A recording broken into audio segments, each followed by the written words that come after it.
उसने टूर्नामेंट में कुछ रीजन से हिस्सा नहीं लिया है। इतना कहने के बाद रे वहाँ से चला जाता है और इधर रास्ते में एक लड़की को रे गिरने से बचा लेता है। और लड़की रे को देखकर हैरान हो जाती है क्योंकि रे अभी भी लिली के रूप में ही होता है, इसीलिए वो दिखने में बहुत ही ज्यादा सुंदर होता है। फिर वो लड़की रे से उसका नाम पूछती है और रे उसको अपना नाम लिली व्हाइट बताता है, जिसके बाद वो लिली को अपना नाम मारिया ब्राडली बताती है। यह सुनकर लिली मारिया से पूछती है क्या तुम रेबेका की छोटी बहन हो, जिस पर मारिया लिली से पूछती है तुम मेरी बहन के बारे में कैसे जानती हो। फिर लिली बताती है कि रेबेका ने उसकी मदद की इसलिए वो उसको अच्छे से जानती है। उसके बाद मारिया लिली से कहती है कि वो इस एकेडमी को देखने के लिए आई थी और अगले साल वो भी इस एकेडमी में पढ़ने वाली है। इतना कहने के बाद मारिया वहाँ से चली जाती है और फिर एमिलिया और बाकी सभी के पास आता है। इधर एमिलिया ने भी अपनी ट्रेनिंग को खत्म कर लिया होता है और लिली को देखकर वो अभी भी नहीं समझ पाती कि आखिर वो कौन है। फिर उन सभी को अपनी सच्चाई के बारे में बताता है कि वो रे है जो खुद को एक लड़की में बदल लिया है, जिसे सुनने के बाद वो सभी बहुत ही ज्यादा हैरान हो जाते हैं। फिर अगले दिन रे अपने सभी दोस्तों और अपने मास्टर के घर उन सभी से मिलने के लिए जाता है।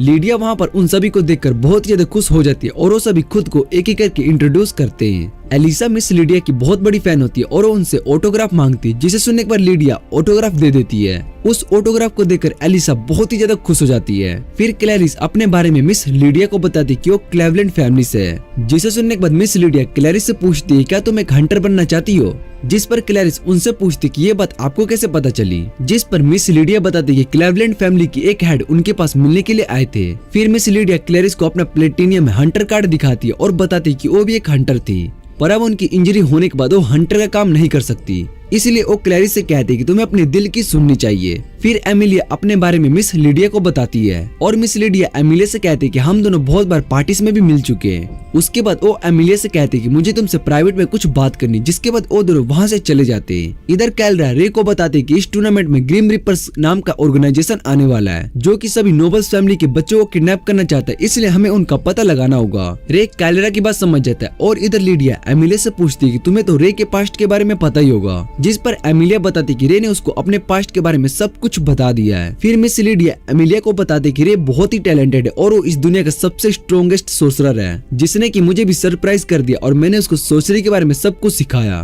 पर उन्होंने कभी भी रे को ह्यूमन हार्ट के बारे में कुछ भी नहीं सिखाया। इसलिए वो चाहती कि एमिलिया और उसके सभी दोस्त रे को ह्यूमन हार्ट के बारे में सब कुछ बताए, क्योंकि रे बचपन से ही बैटलफील्ड में जहाँ पर उसने सिर्फ वॉर ही देखी है और वहाँ पर सभी उसके एज से बहुत ही बड़े लोग थे, इसलिए रे उनके साथ कंफर्टेबल नहीं हो पाता था। फिर मैंने रे को आर्नोल्ड एकेडमी में भेजा, जहाँ वो अपने एज के सभी लोगों से मिलकर उनके साथ अपनी लाइफ एंजॉय कर पाए, जो कि उसने बचपन में मिस कर दिया था।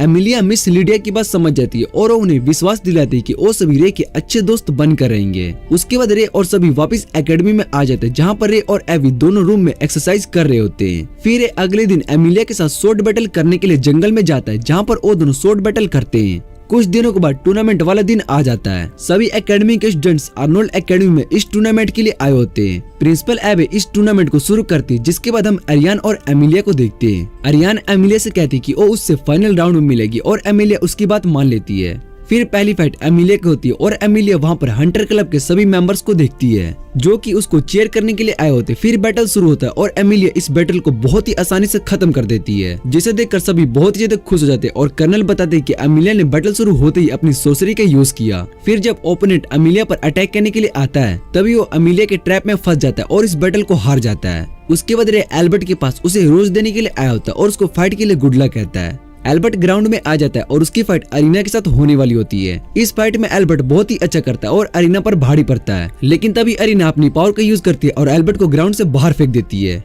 जिससे कि वो इस बैटल को जीत जाती है और एमिलिया अरायन की पावर को देखकर बहुत ज्यादा हैरान हो जाती है। दूसरी तरफ रे स्टाफ ऑर्गेनाइजेशन के स्टूडेंट्स को ढूंढ रहा होता है। इधर कर्नल स्टेडियम में सभी स्टूडेंट्स को एंटरटेन करने के लिए गाने गाते, जिसे सभी बहुत ही ज्यादा एंजॉय करते हैं। फिर रे के पास हंटर क्लब का लीडर आता है और उसको अपने साथ रूम में लेकर जाता है, जहाँ लीडिया, एबे और कर्नल एक साथ बैठे हुए होते हैं और ये उन सबको वहाँ पर देखकर पूछते कि यहाँ पर क्या हो रहा है और ये बाकी सब गार्ड्स कौन है, जिस पर एबे बताते कि ये सब किंगडम के इंटेलिजेंस एजेंट्स हैं। फिर मास्टर लीडिया बताती क्लेरा, जो कि उसकी मेड है। फिर मास्टर लीडिया बताती केरला, जो कि उसकी मेड है, वो भी एक इंटेलिजेंस एजेंट है जो कि हॉल फैमिली से है। उसके बाद कार्ला बताती कि उसका छोटा भाई भी हॉल फैमिली से है। रे ये सुनकर हैरान हो जाता है कि मिस कार्ला का छोटा भाई उनके हंटर क्लब का लीडर है। फिर लीडर ले को अपना असली नाम लेक्स हॉल बताता है और एबे रे से कहती है ग्रिम रिपर्स यहाँ पर सभी नोबल्स फैमिली के बच्चों को किडनैप करने के लिए आने वाली है, इसलिए हमें उन सभी को ऐसा करने से रोकना होगा और रे उनकी बात समझ जाता है।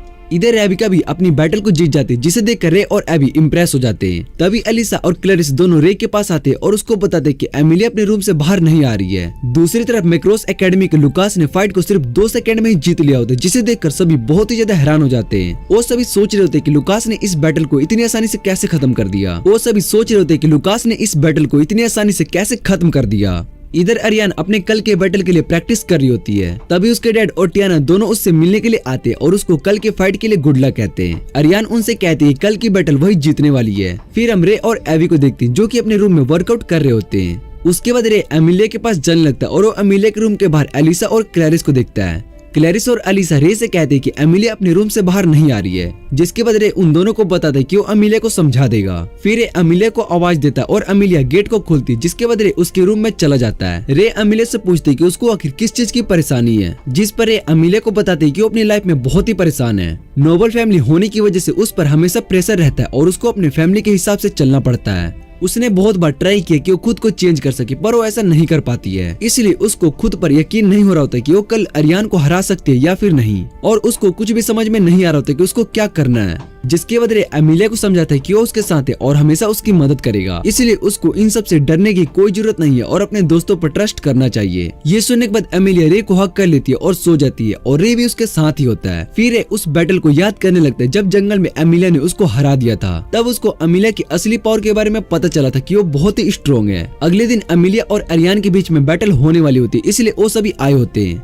रे एवी और एलिसा को बताता है कि उसने एमिलिया को समझा दिया और वो रूम में उसके साथ पूरी रात था, जिसे सुनने के बाद एवी और एलिसा दोनों बहुत ज्यादा हैरान हो जाते हैं। फिर रे वहाँ से चला जाता है और एवी सोचने लगता है कि रे कुछ ज्यादा ही अडल्ट वाले काम कर रहा है। दूसरी तरफ क्लैरिस इस बैटल के लिए बहुत ज्यादा लेट हो चुकी थी, तभी उसके पीछे एक मास्कमैन आ जाता है। इधर एमिलिया के पास उसको रोज देने के लिए आया होता है। फिर एमिलिया रे को एक बार और हक करती है और बैटल के लिए चली जाती है। फिर रे के पास लेक्स आता है और उसको बताता है कि क्लैरिस और कुछ नोबल्स को ग्रिम रिपर्स ने किडनैप कर लिया है। दूसरी तरफ ग्राउंड में एमिलिया और अरियान की फाइट शुरू हो जाती है और दोनों इस बैटल को बहुत ही अच्छे से लड़ रहे होते हैं। फिर अरियान अपनी पावर का यूज करती है और एमिलिया पर अटैक करने लगती है। इधर एमिलिया अपनी रियल पावर का यूज करने लगती है, जिसे देखकर सभी बहुत ही ज्यादा हैरान हो जाते हैं। फिर एमिलिया अरियान से कहती है कि मैं इस बैटल को नहीं हारने वाली हूँ। इधर एक क्लैरिस और बाकी सभी स्टूडेंट्स को ढूंढ लेता है। तभी वहाँ पर बहुत सारे ग्रिम रिपर्स आ जाते हैं। वो सभी वहाँ पर एक बैरियर बना लेते हैं, जिससे कि वहाँ पर कोई भी ना भाग सके। फिर अपनी आइस ब्लेड सोसर की पावर का यूज करता है और उन सभी से लड़ने लगता है। दूसरी तरफ अरियान और एमिलिया की फाइट बहुत ही इंटेंस लेवल पर चली जाती है।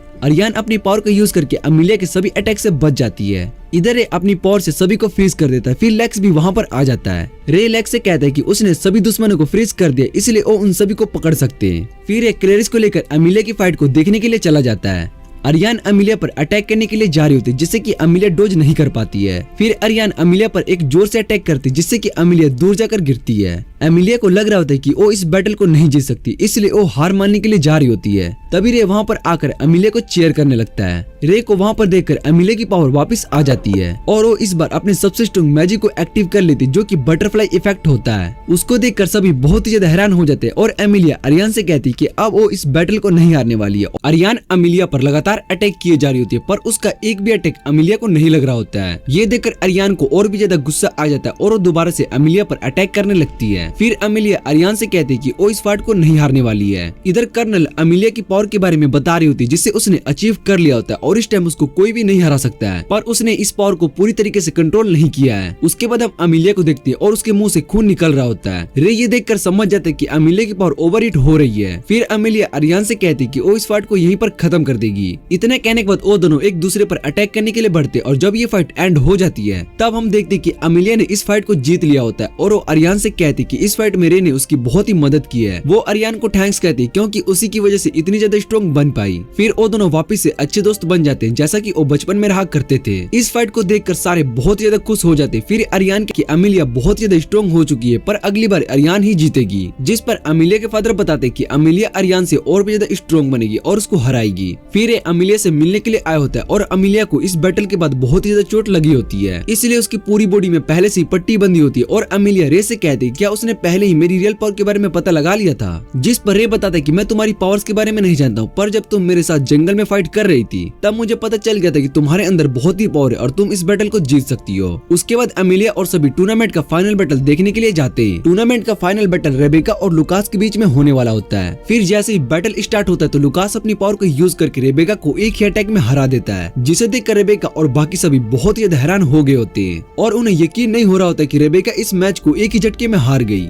फिर लुकास रे के पास आता है और उससे कहता है कि तुम ही आइस ब्लेड सोर्सरर हो। रे लुकास से कहते हैं कि मुझे इस बात की बिल्कुल। इधर कर्नल, एबे और लीडिया उन ग्रिम रिपर्स के पास जाती जिन्हें रे ने पकड़ा था। कर्नल अपने मैजिक के यूज करके सभी ग्रिम रिपर से डांस करवाने लगती, जिसे देखकर लीडिया कर्नल से कहती है कि तुम अपना काम जल्दी से खत्म करो। फिर कर्नल सीरियस हो जाती है और अपने मैजिक के यूज करके उन सभी के बॉस और फ्यूचर प्लान्स के बारे में पूछती है, पर वो सभी ग्रिम रिपर्स कुछ भी नहीं बताते और इतने में वो सभी मर जाते हैं। ये देखकर लीडिया सोचने लगती है कि कोई भला ऐसे कैसे कर सकता है। फिर एबे सभी स्टूडेंट्स को जिन्होंने इस टूर्नामेंट में हिस्सा लिया होता है उन सभी को स्पीच देती है। एबे उन सभी को इस टूर्नामेंट के लिए थैंक्स कहती है और बताते हैं कि उन सभी ने इस टूर्नामेंट में बहुत ही अच्छी परफॉर्मेंस की है। अगले दिन रे क्लास में सभी को मेड कैफे के लिए कहता है और इस बार मेड कैफे का इवेंट करेंगे, जिसे सुनने के बाद सभी नोबल्स गुस्सा हो जाते हैं और कहते हैं कि हम मेड नहीं बनने वाले। फिर रे अमेलिया की बातों को याद करने लगता है कि असल में ये मेड कैफे का आइडिया अमेलिया का ही है। जब रे ने अमेलिया से इस बारे में पूछा था तो अमेलिया ने उसको बताया था कि उसको मेड्स और उनके कॉस्ट्यूम बहुत ही पसंद है। मेड अपने मास्टर के सभी ऑर्डर्स को पूरा करती है और वो सभी दिखने में बहुत ही सुंदर होती है। ये सुनने के बाद रे मिस कार्ला को याद करने लगता है और उसको भी अमेलिया का आइडिया बहुत ही अच्छा लगता है। इधर क्लास में सभी बच्चे मेड कैफे के लिए मना कर रहे होते, तभी कर्नल सभी को अपनी मेड यूनिफॉर्म दिखाती है, जिसे देखकर वो सभी स्टूडेंट्स खुश हो जाते। फिर वो सभी मेड कैफे के लिए मान जाते हैं। रे और अमेलिया भी ये बात सुनकर बहुत ही ज्यादा खुश हो जाते हैं। फिर शाम को डियाना, रे